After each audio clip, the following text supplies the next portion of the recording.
Chers internautes, bonjour. Nous sommes aujourd'hui en compagnie de Lyricson. Bonjour Lyricson. Bonjour, bonjour. Alors tu es chanteur de reggae, de dancehall depuis une quinzaine d'années maintenant. Alors je vais te poser d'emblée une petite question classique chez nous. Est-ce que tu pourrais présenter ton parcours? Je te prends le micro? D'accord. Eh ben, comme tu as dit, je suis un chanteur de reggae dancehall depuis un peu plus de 15 ans. Professionnellement, professionnellement, à peu près une quinzaine d'années, mais ça fait un peu plus longtemps que je chante. Et voilà, je réside en France et tout depuis, voilà, comme on a dit, une bonne quinzaine d'années aussi. Et mon parcours, ça a été... j'ai commencé avec, au début des années 2000 avec un label qui s'appelait Red Zone, un producteur du nom de Laurent Leduc qui a été le premier à me produire professionnellement en fait, qui a sorti les titres comme Bad Load, qui a été le premier titre par lequel j'ai été connu, qui m'a permis d'être connu un peu. Et après ça, je suis venu, après ce temps-là, je suis venu en France au début des années 2000 et j'ai commencé une tournée avec le groupe Assassin, le groupe de rap. Après cette tournée, j'ai fait une tournée avec Manu Chao, qui est un artiste de world music. Et après ça, j'ai sorti mon premier disque en 2003, Born to Go High. Mon deuxième disque 2 ans plus tard, à peu près, Keep the Faith. Et en 2009, en 2010, mon disque Message, Fearless par la suite et Love Therapy, voilà. C'est un peu ça mon parcours en fait. Okay. En gros. Alors je vais préciser un petit peu, puisque tu as dit que tu es arrivé en France, mais tu n'as pas dit exactement qu'est-ce que tu as fait avant. Donc tu es né, tu as grandi un petit peu en Afrique, donc Sierra Leone et Liberia. Et après, tu as émigré donc aux États-Unis, tu as vécu aussi en Martinique. Bon, ça a pas été, on peut dire que ça a été un parcours un peu compliqué, mais très enrichissant. Oui, effectivement, excuse-moi, j'ai pas parlé de la genèse. Donc effectivement, comme tu as rappelé, je suis né en Afrique et tout, et où j'ai grandi au Liberia plus particulièrement, jusqu'à la fin des années 80. Où à cette période a éclaté une guerre civile au Liberia, où j'ai dû fuir le Liberia avec ma mère et ma sœur à l'époque et mon beau-père. Et après ça, effectivement, à partir de là, scolairement, j'ai émigré en Europe tout premièrement, en Angleterre, en France. Et ensuite, je suis allé aux États-Unis pour finir en Martinique. Et maintenant, je suis de retour en France. Comme tu dis, ça n'a pas été un parcours facile, mais je n'ai aucun regret sur la vie que j'ai menée. Et je remercie Dieu d'être là, et puis voilà. Alors j'avais une question donc, par rapport, donc on a vu un petit peu ta discographie, donc tu as sorti 5 albums en 10 ans, donc c'est quand même, tu es assez prolixe, un album tous les 2 ans environ. Tu as bossé avec beaucoup de producteurs différents. J'ai eu la chance d'ailleurs de pouvoir sortir aussi, on peut en parler, donc le morceau Jamie Colon sur le Black Marian Redeem en 2006, qui est après donc se figurer sur ton album en 2007, Keep the Faith. Si tu devais retenir 3 morceaux dans toute ta carrière, bon, tu n'avais déjà pas évoqué Bad Load, si tu veux en retenir 3 qui ont vraiment marqué ta carrière, voilà, lesquels quels seraient ces morceaux? Ben, ça dépend, parce qu'en fait, au niveau à mon niveau personnel, des morceaux qui m'ont marqué, moi, que j'aime beaucoup, il y a des morceaux comme From the Beginning, qui est sorti sur mon album Message. Il y a un morceau comme Get the Prize, qui est sorti sur mon album Fearless. Et bien sûr, Jamie Colon, c'est un morceau qui a aussi beaucoup... c'est pas parce que tu es là que je te le dis, hein, mais c'est aussi un morceau, Jamie Colon, Solid Ground. Ce sont des morceaux, par exemple, comme ça, qui ont été assez... qui ont été pour moi, je dis, des petits chouchous. Maintenant, c'est vrai qu'après, au niveau du public, des morceaux parce que une carrière, c'est aussi un public et aussi ce à quoi il adhère lui. Il y a des morceaux comme Night and Day, Bad Load, et aussi Jamie Colon rentrerait aussi dans la liste, ou Suburb Politician. que les gens plébiscitent aussi beaucoup. Voilà.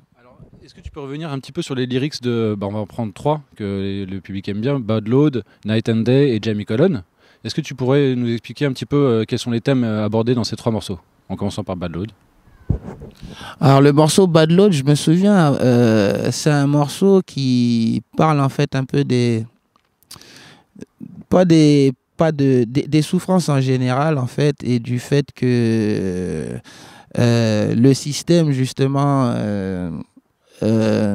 comment dire, que en fait je parle d'un système corrompu et qui force les gens un peu à tous les jours supporter un poids qui est qui est un peu lourd qui est lourd pour leurs épaules à porter. Donc en fait c'est un morceau où voilà, je dénonce un peu c'est un morceau traditionnel du reggae. Tu sais que le reggae, c'est une musique où souvent on dénonce les injustices, on dénonce les mauvaises choses. Donc c'est un morceau dans ce sens-là. Et les deux autres titres sont des titres qui parlent de... Voilà, moi je ne cache pas que je crois en Dieu. Je le remercie tous les jours et je le remercie en prière, je le remercie aussi en chanson. Donc d'où les titres Night and Day, Jamie Colon, où ce sont des titres dans Jamie Colon où j'explique que voilà, dans mes temps de souffrance ou de peine ou de solitude et tout, j'en appelle à lui et que voilà, il me réconforte et il me montre qu'il est un ami sûr. Voilà. Vraiment, c'est pas du tout parce que je l'ai produit, mais effectivement, Jamie Colon m'a également beaucoup touché. Pour moi, c'est une sorte de psaume moderne, sans vouloir te flatter. Et il y a notamment un passage qui m'a particulièrement touché, c'est quand tu dis j'espère que Dieu me pardonnera parce que notre vie n'était pas facile, notamment dans la rue. Je sais plus en anglais, si tu peux le redire les paroles exactes. Exactement. Living in the streets. Our life was never sweet.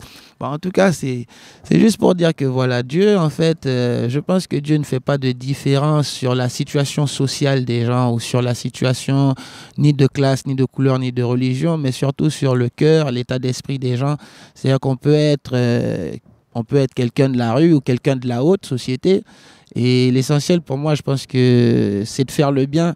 Et je pense qu'on est tous, on n'est pas tous avec le même destin, mais je pense qu'on est tous entre de bonnes mains. Voilà. Merci. Alors, justement, ça va nous amener à notre question suivante. Le rastafarisme, Kezako, qu'est-ce que c'est? Il y a certains de nos internautes qui ne connaissent pas. Est-ce que c'est une religion, une philosophie, une forme de spiritualité? D'où ça vient et qu'est-ce que ça t'apporte, toi, personnellement? Pour moi, si je devais remonter historiquement à ce que représente le rastafarisme pour moi, ça a d'abord été, en tant que jeune Africain, ça a d'abord été un pont. Un pont entre nous, les Africains d'Afrique, et nos frères d'Afrique amenés aux Antilles et aux États-Unis, et où par exemple, comme je dis souvent, quand j'étais petit, la musique que j'écoutais, j'écoutais toutes sortes de musique, du rap, de la disco, tous ces trucs-là. Et la seule musique où j'entendais d'autres personnes que les Africains parler d'Afrique, c'était dans le reggae.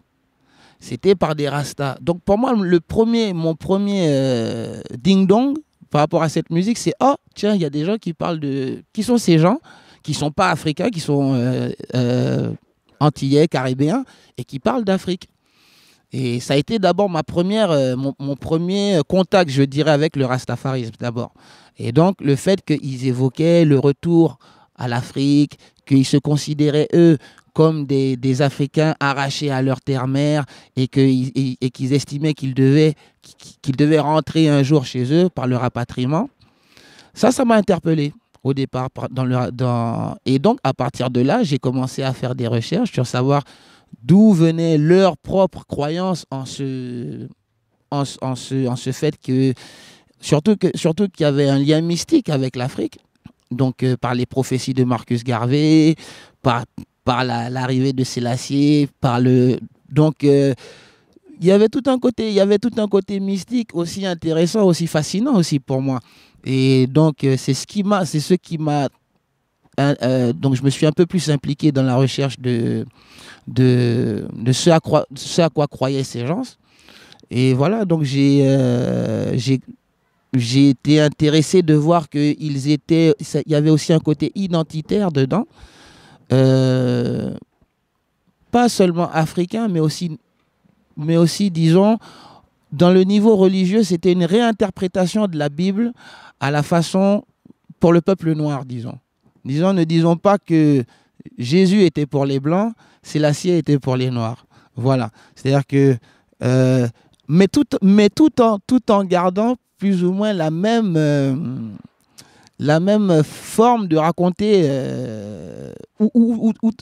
tout en n'excluant pas le lien biblique de Sélassié. Ce qui fait que déjà, c'est comme si on séparait, tu vois, les franges, quoi. Il y a Christ qui est venu effectivement dans son caractère humain, comme on dit, en tout cas proche des gens à l'époque de Nazareth et tout. Et il y a Sélassié qui est venu pour nous les Rastas dans son caractère royal, comme le chante Garnett par exemple, Christ in us, tu vois, donc... Si je peux me permettre, moi personnellement, je trouve que dans le message de Jésus, dans le message de Bob, on va dire, dans le message de Haïlé Sélassié, ce sont des gens qui s'adressaient peut-être effectivement plus à leur peuple en particulier, mais ils s'adressaient à l'humanité tout entière. Oui. Non, mais complètement. C'est-à-dire que eux, ils se soient adressés à l'humanité tout entière, comme Sélassié, comme Bob ou comme Jésus. Que eux, ils se soient adressés à l'humanité tout entière, certes, mais qu'en a fait l'humanité de leur discours? Qu'a fait l'humanité de leur discours? On l'a partagé. C'est-à-dire qu'il y a des gens, par exemple, à l'époque de l'esclavage, qu'on a pris, des Noirs qu'on prenait en esclavage, on leur disait, le maître blanc disait aux esclaves, ah, Jésus, il est un peu ma représentation, c'est un peu moi, tu me vois moi, tu vois un peu Jésus, et Jésus, c'est écrit que c'est... Petite parenthèse d'ailleurs, Jésus, on le représentait souvent depuis la Renaissance comme un blanc, alors qu'il était probablement ni tout à fait blanc, ni tout à fait noir. Il te ressemblait sûrement un peu plus. Mais voilà, mais tu vois, c'est qu'est-ce qu'on en a fait en fait de ces gens? Qu'est-ce qu'on en a fait de ces discours? Qu'est-ce qu'on a fait des Gandhi? Qu'a-t-on fait des Martin Luther King? Comme Martin Luther King fait la Million Man March avec des Blancs et des Chinois et des Indiens, qu'en retient-on aujourd'hui? Aujourd'hui, Martin Luther King est plus un symbole pour les Noirs ou pour ceux qui l'en paraît en tout cas, pour ceux qui l'en transparaissent. C'est-à-dire qu'une célébration du Martin Luther King Day, par exemple, on a l'impression que c'est que la fête des Noirs. Alors que, comme tu dis, je pense que c'est quelqu'un qui s'adressait à tout le monde et qui dans son I Have a Dream, a dit « J'espère voir les Blancs et les Noirs jouer ensemble parce que je pense que c'est le monde que Dieu a voulu et que ce sont nous les hommes qui nous mettons des frontières et tout. » Et voilà. Alors, pour ma petite question un petit peu à la con, est-ce que c'est une philosophie, c'est une religion ou c'est une spiritualité d'après toi? Non, c'est pas une question à la con. Et en fait, je trouve que pour moi, la question a souvent été posée. Je t'avouerai en toute honnêteté qu'aujourd'hui encore, comme je t'ai décrit un peu le rastafarisme en disant qu'il y avait bien sûr un lien avec la Bible et ses origines et le lien comment dire, familial presque, qui retrace entre la famille de Salomon et Sélassié, tu vois, la lignée de Juda et tout ça. Donc, il y a un côté, bien sûr, où on peut dire qu'il y a un côté mystique et spirituel là-dedans. Moi, dans mon sens, j'estime que c'est aussi un mode de vie, c'est aussi une façon de vivre sa spiritualité. Voilà. Mais pour moi, toutes les définitions qu'on veut en faire me conviennent. Je n'ai aucun problème avec appeler ça une religion ou un mode de vie. Alors, je vais être un petit peu plus précis. Est-ce qu'il y a un clergé? Est-ce qu'il y a différentes églises, différentes communautés qui existent, différents dogmes? Eh ben, on en revient justement au fameux lien biblique ou messianique du rastafarisme. Parce qu'on sait très bien que Sa Majesté était de confession orthodoxe. Voilà. Donc on sait très bien que l'Église orthodoxe très souvent, et l'Église orthodoxe, disons, qui se reconnaît un peu des tribus de Juda, de toutes les tribus et tout ça, qui reconnaissent, en fait, qui pratiquent un peu, disons, où les Rastas se retrouvent plus ou moins. Voilà. Mais dire que il y a un clergé établi du rastafarisme, non. Non, il n'y en a pas. Il existe quand même quelques congrégations comme je sais pas, moi je connais un petit peu le Ethiopian World Federation.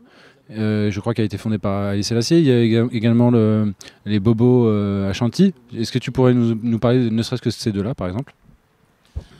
Eh bien, la Ethiopian World Federation, moi, de ce que j'en sais, c'est une fédération, je pense, plus panafricaine ou d'union des mouvements d'émancipation, dans ce sens-là, je pense. Tout en étant comme tu dis, fondée par Sa Majesté, donc ayant une identité quand même, voilà, africaine. Et je pense que c'est bien dit Ethiopian World Federation, c'est pas forcément Rasta World Federation, tu vois, c'est quelque chose qui appelle un peu à tout le monde aussi. Donc voilà, en ce qui concerne les Bobo Shanti, c'est beaucoup plus régulé, beaucoup plus déjà, je dirais pas fermé, mais c'est déjà plus normé, voilà, au niveau des Bobo Shanti. Et je sais qu'il y a beaucoup de codes et que l'accès n'y est pas aussi. Le prophète, c'était Emmanuel. Emmanuel, exactement, fondateur de la communauté et qui a fondé aussi le Bobo Hill et mais Emmanuel aussi, qui était aussi considéré un peu comme un messie. Donc on revient encore au lien encore biblique qui lie un peu le Rasta au judaïsme, à la judéo-chrétienté, quoi. On pourrait dire des prophètes, tout simplement. Ou tout simplement à la lignée des prophètes, si on ne veut pas étiqueter en termes de religion. Voilà.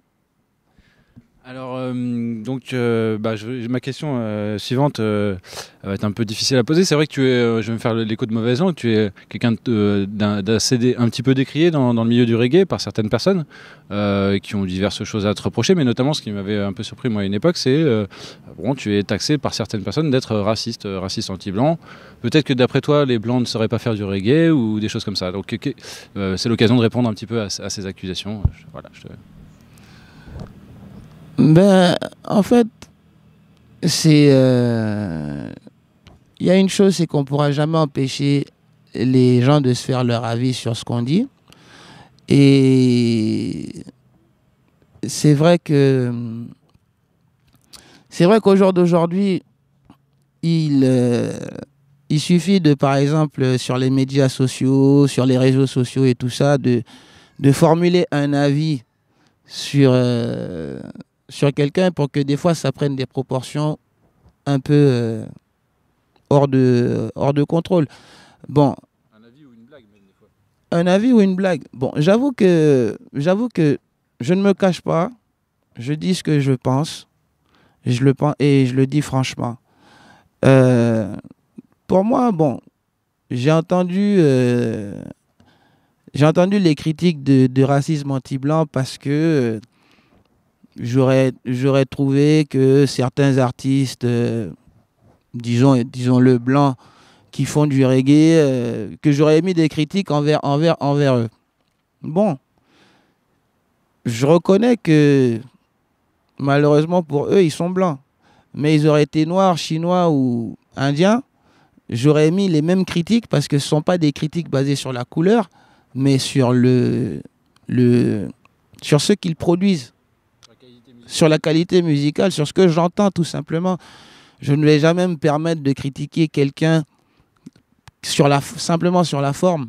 Tu vois, je trouve ça bas et je suis mal placé pour le faire. Étant moi-même, si on peut dire minoritaire, Tu sais, quand on me fait des contrôles de police, on me dit, ben, tu sais, dans une foule de 1000 personnes, on te chope toi, tu vois. Donc, je sais pas, je suis pas aussi discriminatoire, tu vois. Je sais ce que c'est, j'ai assez subi la discrimination pour pas la renvoyer aux autres. Et en plus, ça serait tellement insultant, par exemple, envers des gens comme toi.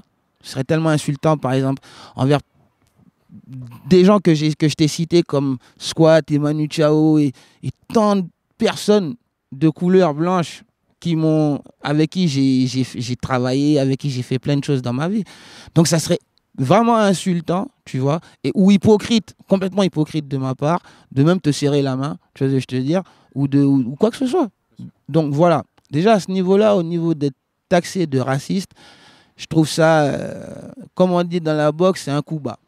Mais voilà. Après, j'assume quand je dis que, tu l'as dit, ça fait plus de 15 ans que je suis dans ce truc-là. Ça fait plus de 15 ans que je le fais. Je vois plein de petits artistes, je regarde ce qui se passe autour. Je suis acteur de ce mouvement. J'en suis aussi défenseur.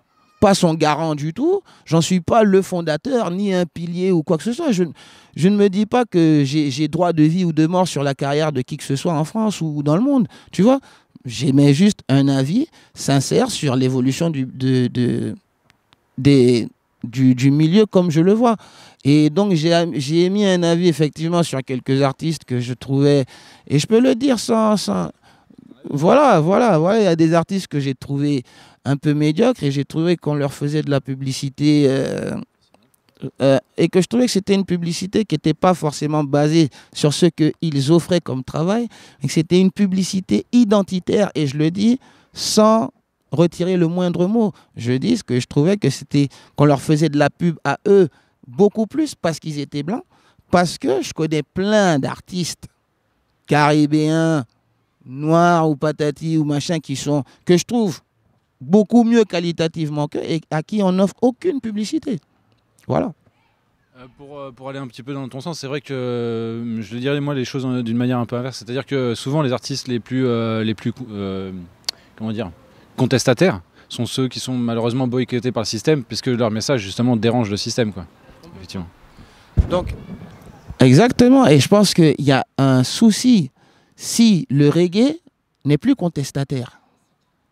Si notre musique n'est plus une représentation de la réalité, de la contestation, si notre musique c'est juste je suis sur la plage, je fume des joints et patati patata, j'ai un problème avec ça. J'ai un gros problème avec ça. Et je préfère, quand on me dit oh mais écoute, ça ouvre des portes, y a d'autres publics qui ne connaissaient pas et ils vont connaître, et puis vous peut-être que vous passerez par le trou de souris derrière.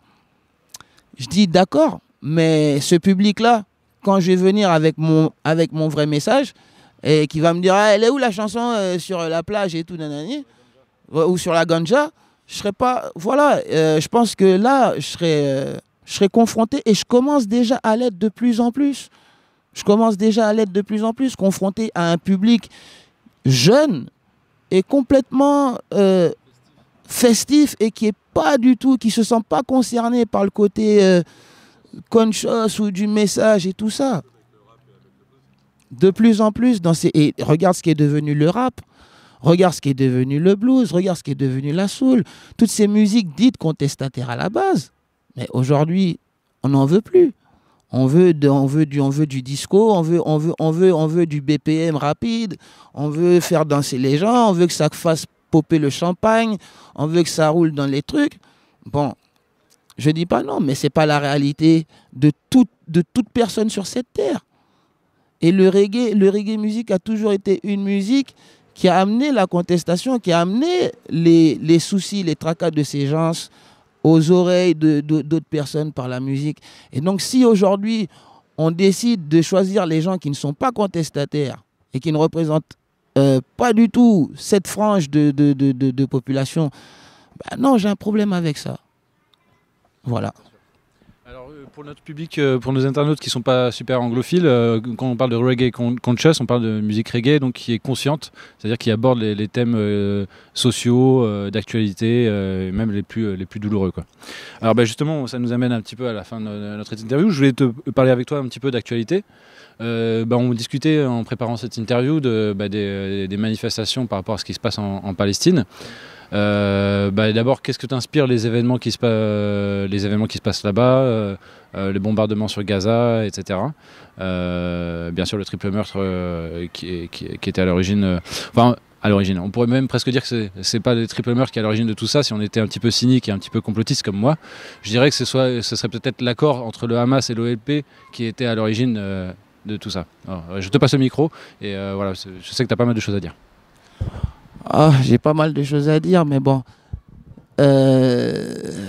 Déjà, ce qui me vient à l'esprit en voyant ça, déjà, en assistant à ça, c'est sincèrement de la tristesse, déjà, comme sentiment. Et comme autre sentiment, c'est un sentiment de cycle qui se répète, de cycle de violence, de cycle d'incompréhension, de cycle d'intolérance, de haine qui se perpétue depuis des années et des années. Avant que je naisse, avant que je ne vienne au monde, il y avait déjà un conflit dans cette zone du monde entre ces deux mêmes peuples.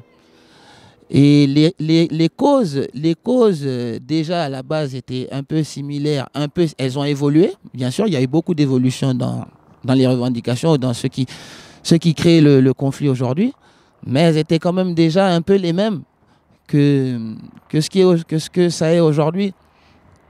C'est-à-dire que si je peux me permettre, c'est un schéma qui n'est pas spécifique à Israël et Palestine, c'est un schéma qu'on a vu dans bien d'autres régions du monde. Il y a un occupant et il y a un occupé. Et donc l'occupant se met à mépriser de toute façon l'occupé, et l'occupé forcément en retire une rancœur et une haine de l'occupant. C'est exactement ça, c'est une situation qui s'est déjà vue ailleurs, c'est une situation que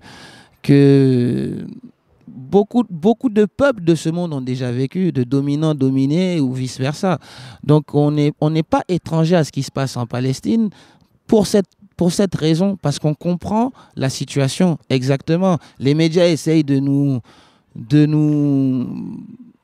manipuler la tête en essayant de nous faire croire qu'il y a des enjeux je ne sais pas quoi, religieux et patati, alors que bon, la situation m'a l'air beaucoup plus sauvage ou animale que ça, hein. C'est une occupation de territoire. Et à partir de là, il y a un peuple qui souffre, il y a un peuple qui est opprimé.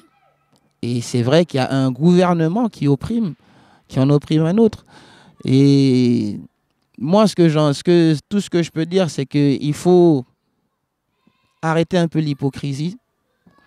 Déjà, je pense que si ces gens-là ne se sentaient pas soutenus par d'autres, je parle du gouvernement israélien, qui se sent tout puissant et en toute impunité, l'impunité totale, parce qu'il reçoit des soutiens assez puissants des hauts dignitaires de ce monde. Et je pense que ces mêmes hauts dignitaires ne peuvent pas se présenter comme des exemples à suivre ou des exemples aux yeux de ce monde quand ils soutiennent 100 morts, dont un bon pourcentage d'enfants, de vieux ou de gens qui ne peuvent pas se défendre. Donc clairement, moi je pense que c'est une situation qui doit se régler par la fin de l'hypocrisie. Vraiment, je pense que l'établissement d'un État palestinien en bon droit, avec tous ses droits et tout ce qui s'en faut, en respectant le droit des Palestiniens, en respectant l'histoire palestinienne, et tout en considérant les aspirations du peuple israélien. Je pense que le jour où je vais dire un truc qui est horrible par rapport à la situation. C'est comme, je pense que c'est comme quelqu'un qui décide d'arrêter de fumer un jour. Je pense qu'il faut pas mettre de patch, faut le dire quoi. J'arrête et j'arrête. Voilà, ça passe pas par le patching, ça passe pas par la cigarette électronique, ça passe pas par... Non, ça passe par j'arrête, parce que c'est pas bon, et j'arrête. Donc si je comprends bien, oui, les négociations sans fin, ça sert à rien. Les belles promesses, les petits, j'avance d'un petit pas, je te donne un petit peu de ça. Voilà. J'avance d'un pas pour en faire quatre derrière. Et en plus, le conflit grossit. C'est-à-dire que ceux qui étaient localisés à une époque, et on voit bien aujourd'hui, le nombre de gens qui se sentent impliqués dans les capitales du monde, dans toutes les villes du monde entier, les gens réagissent, les gens se sentent affectés par ce qui se passe dans cette région du monde. Donc, je pense qu'il est temps, au jour d'aujourd'hui, de mettre fin à ce conflit-là et de façon intelligente. Et voilà. Alors tu me disais, tu faisais part aussi d'un sentiment que tu avais par rapport aux manifestations à Paris, notamment en soutien aux Palestiniens. Et j'étais assez d'accord avec ce que tu me disais. Ça t'évoquait justement une sorte de deux poids deux mesures aussi dans ceux qui soutiennent les Palestiniens, qui ne soutiennent pas forcément d'autres peuples qui sont en souffrance. Eh ben, effectivement, en fait, je pense que ce qui transparaît dans le cas de la Palestine, c'est que comme je dis, on est concerné, on se sent concerné par ce qui se passe. Les enfants, parlez pas fort, d'accord? Hein? Oui, mais ne parlez pas fort, d'accord? Je fais une petite interview. On va faire une petite coupe à ce moment-là. D'accord? Oui. Vous allez bien? Oui, vous. Bon, ça va. En fait, je dis, on se sent, c'est normal que de voir les gens se manifester par rapport à ce qui se passe en Palestine, parce que on se sent concerné en tant qu'être humain, tout simplement. Avant même de prendre parti pour une religion ou pour un côté politique, on se sent concerné par la souffrance des gens qui sont attaqués par des bombes, par des enfants qui meurent, par des parents, des vieillards qui ne sont pas des combattants et qui subissent directement les bombardements. Donc c'est normal. Maintenant, je dis que les gens manifestent dans les grandes capitales. Ce sont ces gouttes d'eau-là peut-être qui vont faire prendre conscience ou qui font avancer les choses. Mais je pense que j'aimerais voir un soutien tout aussi fort, par exemple, des pays voisins de la Palestine. Par exemple, j'ai été choqué d'apprendre que l'Égypte avait réouvert sa frontière à la Palestine au moment des bombardements pour permettre à certains de venir se soigner. Et j'ai été choqué en fait d'apprendre que une fois la Palestine et que l'Égypte ait pu fermer sa frontière à la Palestine. Et donc c'est ce genre de choses qui je me dis, nous ici on est loin, mais les gens qui sont plus proches, j'aimerais qu'ils soient un peu plus impliqués aussi. L'Arabie Saoudite, Afghanistan, Irak, tous ces pays-là qui sont directement concernés par ce qui se passe à côté, Pakistan et tout ça, même l'Inde, même je ne parle pas de pays forcément musulmans, la Turquie, que tous ces pays-là puissent, je ne sais pas, essayer de mettre les gens sur la table pour discuter vraiment de la situation. Voilà. Ok, Erickson, merci beaucoup pour cette analyse et cette réflexion. Je voulais terminer sur une petite note d'espoir et d'amour, mais je crois que les enfants nous ont rejoints. Donc, Les enfants sont là, c'est les enfants de Montreuil, c'est les enfants de Montreuil. Je dis c'est les enfants de Montreuil, il y a des enfants qui sont parmi eux, il y a des amis de ma fille qui sont à l'école avec ma fille, il y a des garçons qui sont à l'école avec ma fille, et voilà, ils sont tous à côté, ils vivent tous à côté. Et voilà, et tu vois, tous ces enfants-là, bon, je ne sais pas si on pourra montrer leur visage à la caméra par rapport à leurs parents, mais tu vois, c'est l'image de ce monde-là. Tu vois, on est tous ensemble, des Chinois, des Noirs, des Arabes, tout ça. Et on est tous ensemble, c'est la belle vie, tu vois. Eux, ils sont amis, tu vois, comme ils te le disent, ils sont là, enfants. Et j'espère que demain, c'est le monde de demain, en fait, et pas le monde que d'autres personnes veulent nous imposer. Voilà. Erickson, merci beaucoup pour cette interview. Oui, big up les enfants. Merci. So much terror running in the streets, yeah. Our life was never sweet, no ways. Living in this jungle, I just couldn't be weak. I pray to the Lord that my soul he keep.